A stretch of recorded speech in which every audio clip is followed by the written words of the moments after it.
Oke, jadi baru-baru ini ada seorang TikToker yang membagikan videonya itu pengalamannya udah 5 tahun dia berhenti untuk tidak ngomong kasar dan gue apresiasi banget karena apa?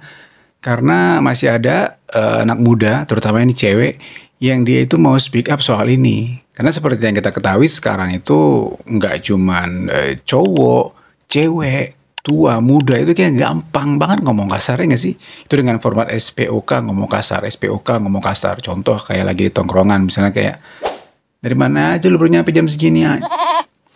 Sorry gue telat macet parah tadi ya. Emang bono si An? Ya emang itu si ini.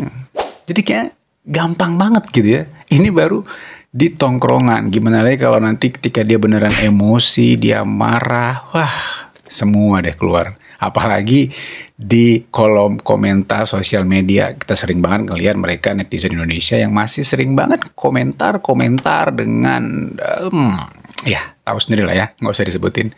Apalagi yang paling miris itu zaman sekarang ini ya, anak SD. Gue sempet nih beberapa hari lalu ngelewatin tongkrongan anak SD, dia lagi mabar main game online gitu. Itu kayaknya gampang banget mereka ngeluarin kata-kata kasar gitu ya. Pas kebun binatang semuanya keluar itu pas dia lagi kesel banget gitu, kayak lagi main. Pokoknya semua keluar deh. Itu gue sampai, hah? Serius nih?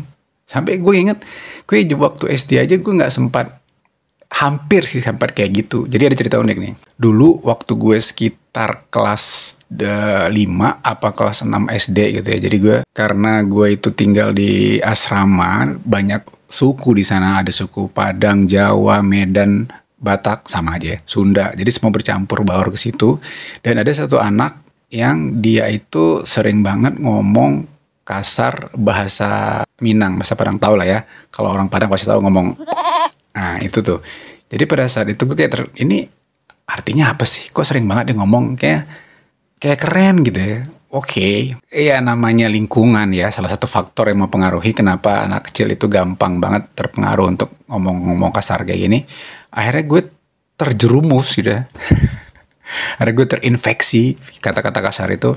Sampai akhirnya pada suatu momen gue pakai kata-kata itu dan akhirnya terdengar oleh nyokap gue. Dan gue langsung disidang detik itu juga. Dipanggil, kamu sini. Apa yang tadi kamu bilang tadi? Enggak mah, enggak. Siapa yang ngajarin? Enggak ada yang ngajarin mah.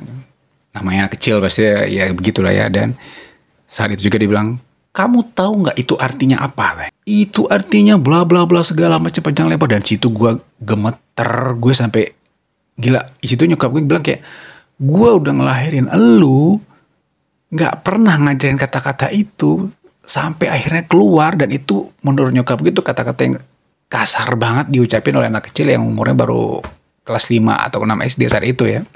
Karena di kultur keluarga gue nggak ada yang seperti itu. Jadi kayak shock. Dan akhirnya mulai saat itu gue mutusin untuk nggak pernah ngomong kasar lagi sampai detik ini. Jadi menurut pengalaman pribadi gue tadi, gue menganalisa kenapa anak zaman sekarang itu gampang banget dan doyan banget ngomong kasar itu karena tadi faktor lingkungannya, plus satu lagi faktor tokoh ataupun public figure yang dia idolakan suka ngomong kayak gitu.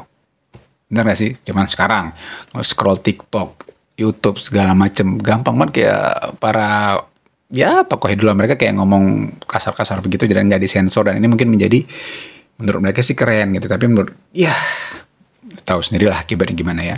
Dan gue teringat sama satu cerita. Ada suku pedalaman di sebuah pulau yang mereka ketika ingin menebang pohon besar untuk membangun pemukiman ataupun juga membuka lahan pertanian, itu mereka nggak menggunakan alat-alat yang tajam untuk membunuh pohon itu.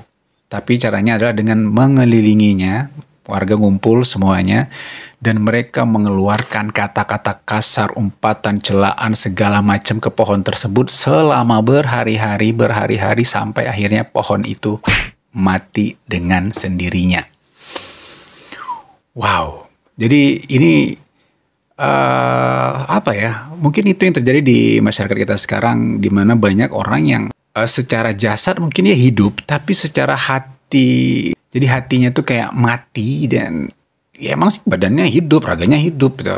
Tapi hatinya itu mungkin udah mati, udah keras karena sering terkontaminasi dengan kata-kata kasar yang keluar masuk dari kuping yang dia dengar sehari-hari. Baik di tongkrongan, di tempat kerja, di sekolahan, di kampus, dimanapun.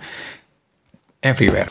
So, mungkin bagi kita yang generasi milenial, pastilah kita udah punya anak semuanya, walaupun beberapa ada yang belum kali ya, tapi coba kasih contoh yang baik sama anak-anak kita ke depan. Pasti nggak mau dong kita punya anak yang doyan ngomong kasar kayak gini. Jadi kasihlah contoh yang baik sama generasi Gen Z ataupun juga Gen Alpha.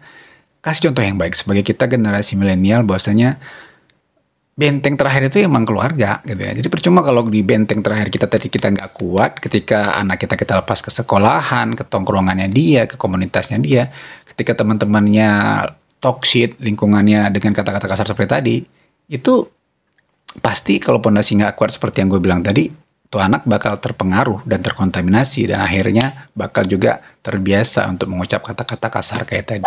Memang udah langka banget kayaknya orang-orang yang soft spoken di zaman sekarang ini ya. Kayaknya emang harus dilestarikan untuk masa depan yang lebih baik. Ya, gue yakin dari video ini pasti banyak yang kontra sama pendapat gue. Karena apa? Karena mungkin dianggap melawan arus lah, sok suci lah, sok ini, sok itu, segala macam. Nggak apa-apa, it's okay, nggak masalah. Gue juga yakin di luar sana pasti masih banyak orang-orang yang setuju untuk tidak menormalisasikan ngomong kasar seperti ini. Oke?